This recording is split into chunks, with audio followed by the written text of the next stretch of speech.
여러분 잠깐 상상해보세요. 새벽 2시 배달음식 기다리면서 문득 앱을 열었더니 2분 뒤에 도착 예정인 택시가 뜹니다. 근데 그 택시 안에 기사가 없어요. 핸들이 혼자 움직이고 차가 혼자 달려오고 타고 내리는 것까지 전부 혼자 처리합니다. SF 영화 얘기가 아니에요. 테슬라가 지금 그 장면을 현실로 만들 물리적 인프라를 텍사스 한복판에 세우려 하고 있거든요. 오늘은 그 얘기입니다. 아직 구독 안 하신 분들 지금 구독 버튼 눌러두시면 이런 소식 놓치는 일 없으니까 참고해주세요. 자, 본론으로 들어가겠습니다. 2026년 5월 25일 테슬라 전문 미디어 낫 테슬라 앱이 꽤 흥미로운 도시계획 문서 하나를 파헤쳤어요. 테슬라가 텍사스주 어빙, 정확히는 402적산 웨스트 로얄 레인이라는 주소지에 사이버캡과 로보택시 전용 유지보수 디스패치 허브를 건설하겠다고 시에 서류를 제출했다는 거예요. 어빙이 어딘가 하면 달라스와 포트워스 사이에 끼어있는 도시입니다. DFW 공항 바로 옆이라고 보시면 되고 달라스 포트워스 광역권 즉 DFW 메트로폴렉스의 정중앙에 위치한 교통요지죠. 이 프로젝트를 처음 허가 서류에서 발굴해낸 사람은 X 옛날 트위터 사용자 이마이코 RPI 1입니다. 그가 퍼밋 문서를 파헤쳐서 공유했고 거기서 며칠 뒤에 또 다른 X 유저 스펜서 계정명 스카스룰 불팔이 실제 현장에 직접 발로 뛰어가서 현재 시설 모습을 촬영해 공유했어요. 지금 그 자리에는 기존 상업용 창고 건물이 있는데 테슬라는 그 건물 자체를 완전히 리모델링해서 쓸 계획입니다.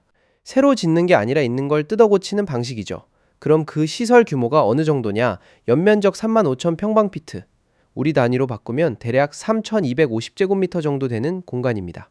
축구장 기준으로 절반보다 좀 작은 크기지만 창고를 통째로 쓰는 거니까 내부 활용도는 상당히 높을 거예요. 이 건물 안에서 이루어질 일들을 프로젝트 설명서 기준으로 그대로 읽어보면 자율주행 차량의 보관, 정비, 수리 이렇게 3가지가 핵심 기능입니다. 그런데 사실 저는 여기서 청소라는 기능이 눈에 제일 먼저 들어왔어요. 생각해보면 당연한 문제예요. 일반 택시는 기사가 손님 내리고 나면 쓰레기 줍고 냄새 나면 창문 열고 간단한 청결 관리는 알아서 합니다.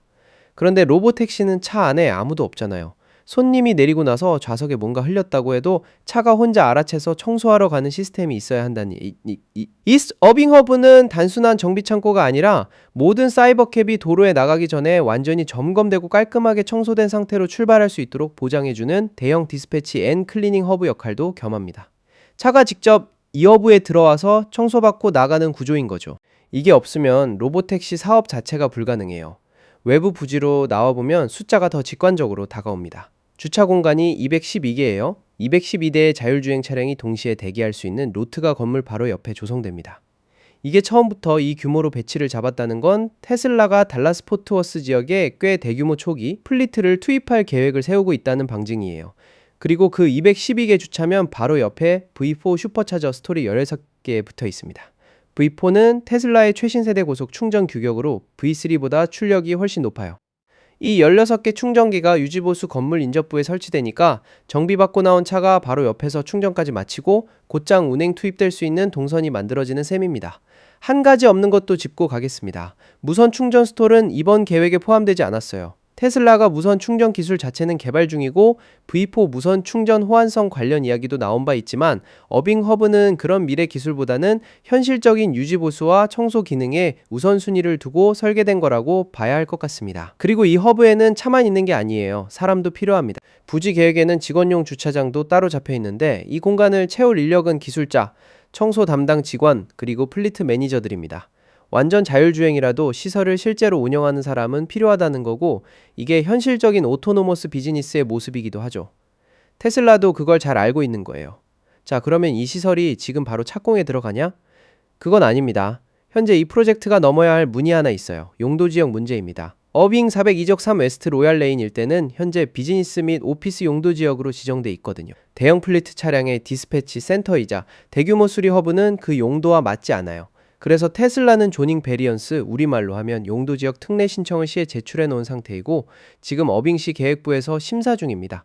아직 승인이 난 것도 착공이 시작된 것도 아니에요. 그런데 이 용도지역 심사 과정이 단순히 어빙 한 도시만의 문제가 아닙니다. 테슬라가 미국 전역 주요 시장에 로보택시를 확장해 나가려면 각 도시마다 이런 유지보수 허브가 반드시 필요합니다. 어빙에서 테슬라가 이 심사를 어떻게 통과하느냐, 어떤 논리로 시를 설득하느냐, 그 과정 자체가 앞으로의 전국 롤아웃을 위한 플레이북이 된다는 거예요. 모든 도시에서 규제 싸움을 새로 시작하는 게 아니라 어빙에서 검증된 방식을 들고 다음 도시로 가는 거죠. 테슬라의 자율주행 사업 방식을 보면 이게 더 잘 이해됩니다.